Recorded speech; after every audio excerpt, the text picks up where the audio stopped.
While back, I made a prediction when talking about teacher retention. I said I'm not convinced with the way things are heading that we are going to see a significant drop off in the number of teachers leaving the profession. I don't think it's going to come down from the 40,000 plus that are leaving every year. However, what I do think is going to change is the number one reason for teachers leaving. Now, at the minute, the number one reason is workload, but I reckon that's going to soon get taken over. And the number one reason for teachers leaving the profession is going to be behaviour. So let's now have a look at the government's annual school behaviour survey and see what it's saying. I'm just going to summarise the key points, but it records a statistically significant decrease in the proportion of teachers reporting their school was calm and orderly. The proportion of leaders and teachers reporting the pupil behaviour was either very good or good has also dropped significantly. It reports that fewer teachers are actually confident in tackling behaviour, and I would love to hear why you think that's the case.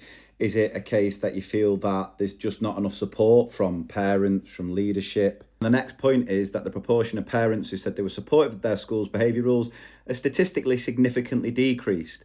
And again, I've talked about this on numerous occasions, why I think that's the case. I think social media exacerbates everything. Of course, with it being the start of a new school year, how many news reports do you see of parents kicking off because their child's been sent home for not following the uniform policy? And I just read these articles going, why don't you just follow the uniform policy? There has been a decrease in the proportion of pupils reporting they felt safe at school every day, but there was an uptick in the proportion of pupils reporting they felt motivated to learn.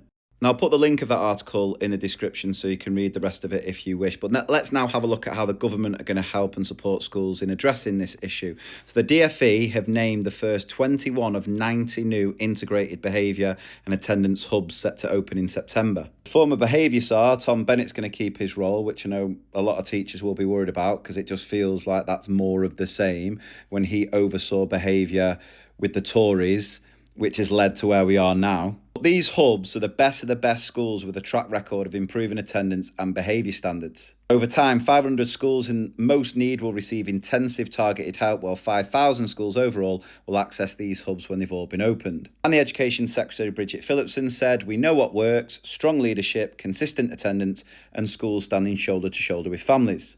Now, do I think these hubs that are being set up are going to help schools? Quite possibly. Do I think that's going to be the answer? Absolutely not. For me, there's only so much schools can do when it comes to behaviour. Behaviour problems, for me, go way beyond the school gates. Now, schools can have the best behaviour policies in the world, but if they are then being undermined constantly at home, it's not going to work.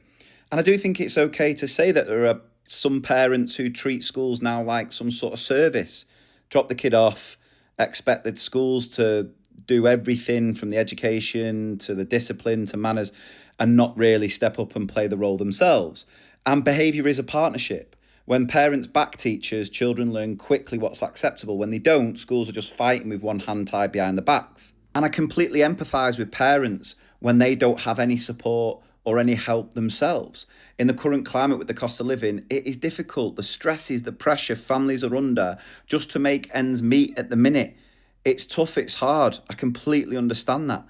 And so when it comes to looking at fixing behaviour, it's not just about the rules and sanctions within a particular school. It's about those wider societal issues spilling into the classroom. You know, you look at excessive screen time, children glued to screens, the impact social media is having, the fact that so many students are socialising less.